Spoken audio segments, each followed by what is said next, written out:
বিশ্ব কূটনীতিতে তাদের রসায়ন সবসময় আলোচনার কেন্দ্রবিন্দুতে থাকে।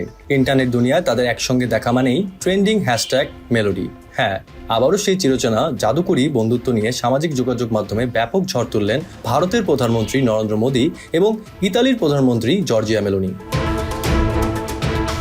সংযুক্ত আরব আমিরাত, নেদারল্যান্ড, সুইডেন এবং নরওয়ে সফর শেষে মোদী তার এই 5 দেশীয় ঝটিকা সফরের শেষ গন্তব্য হিসেবে ইতালির রোমে পৌঁছান। রোমের মাটিতে পা রাখতেই বন্ধু তথা ইতালির প্রধানমন্ত্রী জর্জিয়া মেলোনির কাছ থেকে অত্যন্ত উষ্ণ অভ্যর্থনা পান ভারতের প্রধানমন্ত্রী। এরপরই ইতালির চমৎকার রাস্তা ব্যাকগ্রাউন্ডে তোলা এই দুই বিশ্ব নেতার আন্তরিক ছবিগুলো ইন্টারনেটে রাতারাতি ভাইরাল হয়ে যায়। সামাজিক যোগাযোগ মাধ্যম এক্সে মোদি জানান, রোমে নামার পর প্রধানমন্ত্রী মেলোনির সঙ্গে তার নৈশভোজে মিলিত হওয়ার সুযোগ হয়েছিল এবং এরপর তারা ঐতিহাসিক কলজিয়াম পরিদর্শনে যান। সেখানে তাদের মধ্যে বিভিন্ন গুরুত্বপূর্ণ দ্বিপাক্ষিক বিষয়ে চমৎকার মত বিনিময় হয়েছে। মেলোনিও এক্সের ছবি শেয়ার করে ক্যাপশনে লিখেছেন, রোমে স্বাগতম, আমরা বন্ধু। দীর্ঘকাল ধরে নেটিজেনদের মাঝে এই মেলোডি মিম বেশ ইতিবাচক সাড়া ফেলে আসছে।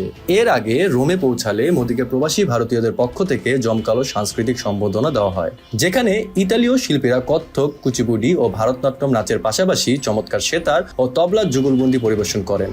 আজ দুই দেশের প্রধানমন্ত্রীর মধ্যকার আনুষ্ঠানিক দ্বিপাক্ষিক বৈঠকটি দুই দেশের বাণিজ্যিক ও কৌশলগত সম্পর্ককে আরও এক ধাপ উচ্চতায় নিয়ে যাবে বলে আশা করা হচ্ছে।